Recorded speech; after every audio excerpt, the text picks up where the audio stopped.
America में एक बार फिर से भारत को ब्लैकलिस्ट करने की आवाज तेज हो रही है। अभी हाल ही में कुछ दिन पहले यूक्रेन ने अमेरिका से बात करके भारत को ब्लैकलिस्ट में डालकर सैंक्शन लगाने की मांग की थी। यूक्रेन का मानना था कि भारत रूसी तेल को खरीदकर यूक्रेनी मासूमों के खून बहा रहा है। यही वजह है कि जेलेंस्की ने जो बाइडेन को स्पेशल फोन करके भारत के खिलाफ कड़े कदम उठाने का आग्रह किया था। कुछ लोगों का मानना था कि यूक्रेन मोदी को अमेरिकी जेल में डलवाना तक चाहते थे। लेकिन दोस्तों, आज जिस सेक्शंस की बात कर रहे हैं वे बेहद चौंकाने वाले हैं, क्योंकि यह आवाज सीधे अमेरिका के अंदर से उठ रही है और भारत को बेहद प्रभावित कर सकती है। अगर भारत पर सेक्शन लगते हैं तो यह भारत की अर्थव्यवस्था को पूरी तरह से चरमरा देगा। आप सभी को याद होगा कि जेलेंस्की के गुजारिश का जो बाइडेन पर कोई असर नहीं पड़ा था, बल्कि यूक्रेन के इस गुहार के बाद जो बाइडेन ने भारत के साथ संबंधों को और भी ज्यादा मजबूत करने शुरू कर दिए थे। अमेरिका को इस बात का एहसास हो चुका है कि भारत से पंगा लेकर दुनिया का बादशाह बने रहना संभव नहीं है। इसी वजह से भारत के खिलाफ एक शब्द भी बोलने से पहले अमेरिका की रूह कांप जाती है। पूरे यूक्रेन युद्ध के दौरान भारत ने छप्पर फाड़कर रूस से कोड़ियों के दाम में तेल खरीदा, जिसे बाद में भारत ने रिफाइन करके अमेरिका और यूरोप में बेचकर भारी मुनाफा छापा है। अभी हाल ही में एक रिपोर्ट सामने आई थी जिसमें बताया गया कि भारत ने सऊदी अरब को पछाड़ते हुए यूक्रेन का सबसे बड़ा रिफाइंड ऑयल सप्लायर बन गया है। आज भारत के रिफाइंड तेल की बदौलत यूरोप की फैक्ट्रियां और गाड़ियां चल रही है। अमेरिका को पता है कि इस भीषण युद्ध के दौरान भारत ने डिमांड और सप्लाई को पूरा करते हुए विश्व में अहम भूमिका निभाई है। अगर भारत ने तेल कूटनीति के तहत यूरोप में नहीं पहुंचाया होता तो पूरा यूरोप तेल तेल चिल्लाकर आर्थिक संकट में बर्बाद हो जाता, जिसके बाद दुनिया में ऐसी भीषण मंदी आती जिससे बाहर निकलने में कम से कम एक दशक तक लग जाता। एक तरफ भारत ने दुनिया को बचाने का काम किया है, तो वहीं दूसरी तरफ अमेरिका में कुछ ऐसे गैंग एक्टिव हो गए जो भारत के खिलाफ सैंक्शन लगाने की तैयारी कर रहे हैं। जी हां दोस्तों, ठीक सुना आपने। इन अमेरिकी गैंगों ने अमेरिकी सरकार से यह कहकर भारत के खिलाफ सख्त से सख्त फैसला लेने को कहा है। अब यह सोचना और जानना दिलचस्प होगा कि आखिर इन गैंग्स के पीछे असली चेहरा किसका छिपा है। क्या इन गैंग का संचालक कोई खालिस्तानी है, या फिर यह सब यूक्रेन के इशारे पर हो रहा है, या फिर यह भी कहा जा सकता है कि कुछ पाकिस्तानी जो अमेरिका में घुसे हुए हैं, यह उनकी भी नापाक चाल हो सकती है। आपको बता दें कि अमेरिका में एक कमीशन ने भारत को धार्मिक स्वतंत्रता के मामले में ब्लैक लिस्ट करने का सुझाव दिया है। अब आप धीरे धीरे समझ रहे होंगे कि इस कमीशन के पीछे कौन है। अगर आपने सही जवाब का पता लगा लिया तो नीचे कमेंट में अपना उत्तर जरूर लिखिएगा। इस अमेरिकी कमीशन ने भारत सरकार पर अल्पसंख्यकों के साथ भेदभाव करने के आरोप लगाए हैं।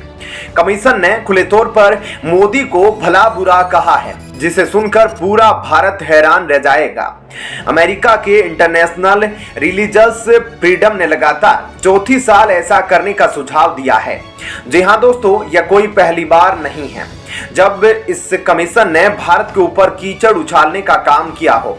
जरा सोच कर देखिए, पिछले 4 सालों से यह कमीशन भारत पर सैंक्शन लगाने और भारत को ब्लैकलिस्ट में डालने की गुहार लगा रहा है। 2022 की सालाना रिपोर्ट में कमीशन ने कहा कि भारत को विशेष चिंता वाले देशों की सूची में डाला जाना चाहिए। इस कमीशन ने भारत की तुलना तालिबान जैसे देशों से कर दी। अब आप भी समझ गए होंगे कि आखिर इस बेतुके कमीशन में कितना दम है, जो बिना मतलब भारत के ऊपर बदनामी का तमगा लगाना चाह रहा है। आपको बता दें कि यह कमीशन बेहद खतरनाक है और यह पिछले कई सालों से भारत के पीछे हाथ धोकर पड़ा है। इस सूची में डाले जाने के बाद भारत पर आर्थिक पाबंदियां भी लग सकती है। भारत का हाल ईरान और नॉर्थ कोरिया जैसा हो सकता है। यह वही देश है जो अमेरिकी प्रतिबंधों के कारण बर्बादी के कगार पर पहुंच चुके हैं। इस अमेरिकी कमीशन ने मोदी सरकार पर जमकर गरजते हुए कहा कि यह सरकार अल्पसंख्यकों से भेदभाव करने वाली पॉलिसी अपना रही है। कमीशन ने कहा कि भारत सरकार ने सिर्फ राष्ट्रीय बल्कि राज्य और लोकल स्तर पर भी ऐसे कानून बना रही है जिससे अल्पसंख्यकों के साथ भेदभाव हो रहा है। कुछ लोगों का मानना है कि इस कमीशन में साफ तौर पर मुस्लिमों की तरफ इशारा किया गया है, जिन्हें अमेरिका अल्पसंख्यक बताकर भड़काने की कोशिश कर रहा है। अमेरिका की रिपोर्ट में गोहत्या, धर्म परिवर्तन और हिजाब पर बने कानूनों का भी जिक्र है। वहीं बताया गया है कि इन कानूनों की वजह से मुस्लिमों, ईसाइयों, सिखों, दलितों और आदिवासियों पर नेगेटिव असर पड़ा है। कमीशन का मानना है कि गो हत्या पर बने नियम और कानून अल्पसंख्यकों को टारगेट कर रहे हैं। धर्म परिवर्तन की वजह से भारत में बहुत बड़ा धर्म संकट खड़ा हो गया है। यह भी बताया गया है कि मुस्लिम महिलाओं के साथ भेदभाव करते हुए हिजाब पर नए नए कानून बनाए जा रहे हैं, जिसमें साफ तौर पर अल्पसंख्यकों को टारगेट किया जा रहा है। रिपोर्ट्स में कहा गया है कि मोदी सरकार कुछ विशेष वर्ग को जरा भी भाव नहीं दे रही, खासकर उनकी जो अल्पसंख्यक समुदाय के हैं और अपने हकों की आवाज उठाते हैं। लेकिन दोस्तों, आपको जानकर हैरानी होगी कि अमेरिकी सरकार पर इस कमीशन का 1% भी असर नहीं पड़ता है। अमेरिकी सरकार इस कमीशन की बातों पर जरा भी ध्यान नहीं देती। अब यहां तक कि अमेरिका में जो भी नया राष्ट्रपति आता है वह भारत से हाथ मिलाने के लिए हमेशा बेचैन रहता है। अमेरिका का इंटरनेशनल रिलीजियस फ्रीडम कमीशन केवल सुझाव दे सकता है। यह अमेरिकी सरकार की मंशा पर निर्भर करता है कि वो इसे मानेगी या नहीं। यह ठीक उसी प्रकार से है जैसे इंटरनेशनल कोर्ट ने पुतिन को जेल में डालने का आदेश दिया, लेकिन अब यह पुतिन पर निर्भर है कि वे जेल जाना चाहते हैं या नहीं। कमीशन ने पहले भी 3 बार भारत को ब्लैकलिस्ट करने का सुझाव दिया था, जिसे अमेरिकी सरकार ने स्वीकार नहीं किया। इस पर कमीशन ने अमेरिका की सरकार पर सवाल उठाए हैं। कमीशन ने कहा है कि बाइडेन भारत के खिलाफ कार्रवाई करने में नाकामयाब रहे हैं। अमेरिका हमारे सुझावों के बावजूद भारत से रिश्ते मजबूत कर रहा है।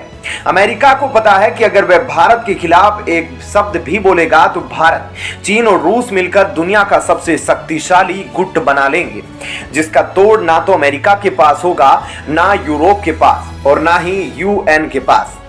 वहीं भारत ने अमेरिकी कमीशन के इस गंभीर आरोप पर कहा था कि यह पूर्व नियोजित सोच का नतीजा है।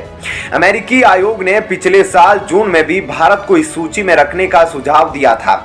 इस पर भारत सरकार ने अमेरिकी आयोग की रिपोर्ट को गलत बताया था। भारत के विदेश मंत्रालय ने कहा था कि अफसोस की बात है, USCIRF अपनी रिपोर्ट में बार बार तथ्यों को गलत तरीके से पेश करती है और भारत को बदनाम करके नीचा दिखाने की पूरी कोशिश करती है। भारत ने कहा था, हम अपील करेंगे कि पहले से बनाई गई सोच, पूर्वाग्रह और पक्षपातपूर्ण नजरिए के आधार पर किए जाने वाले मूल्यांकन से बचा जाना चाहिए।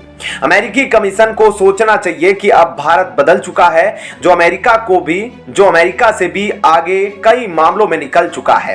दोस्तों, आपको जानकर हैरानी होगी कि ब्लैकलिस्ट किए गए देशों में चीन और पाकिस्तान भी शामिल हैं। इसका मतलब साफ है कि इस कमीशन के पीछे ना तो पाकिस्तान और ना ही खालिस्तान है। इस कमीशन के पीछे जरूर रूस विरोधी ताकतें काम कर रही है। वहीं रिपोर्ट के मुताबिक कमीशन ने भारत के अलावा अफगानिस्तान, नाइजीरिया, सीरिया और वियतनाम को भी ब्लैकलिस्ट करने की मांग की है।